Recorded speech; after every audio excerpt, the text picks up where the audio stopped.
Hi guys, සුබ සන්ධ්‍යාවක් වෙන්න කියලා ප්‍රාර්ථනා කරනවා. ඉතින් යනින් ගම වාහනේ පොඩ්ඩක් නවත්තලා ආප්පයක් හදාගෙන කාලේ යන්න ඕනේ කියලා හිතනවා. මේ ලස්සන තැන, හරිම ලස්සන තැනක්. ඉතින් සුන්දර පරිසරයේ විඳින ගමන් බලන්න මෙතන තියෙන සුන්දරයි. ඉතින් මේ වගේ බලන්න මේ වටපිටාවේ තියෙන පිරිසිදුකම. ඉතින් කවුරුත් මේ හරිය ජරා කරලා නැහැ. ඉතින් ඕස්ට්‍රේලියාවේ තියෙන ලස්සනම තැන.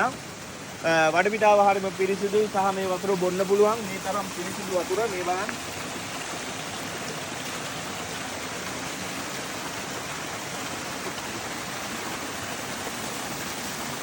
ඉතින් ළමයි මේ වතුර හරිම පිරිසිදුයි. මේ කන්දෙන් එන වතුර හරිම සීතලයි, හරිම පිරිසිදු වතුර. ඉතින් ආප්පේ හැදෙනවා මෙතනම. ඉතින් මට ඔයාලට කියන්න ඕනකම තිබ්බේ ආප්පේ හැදෙනවා ළමයි. ඔන්න.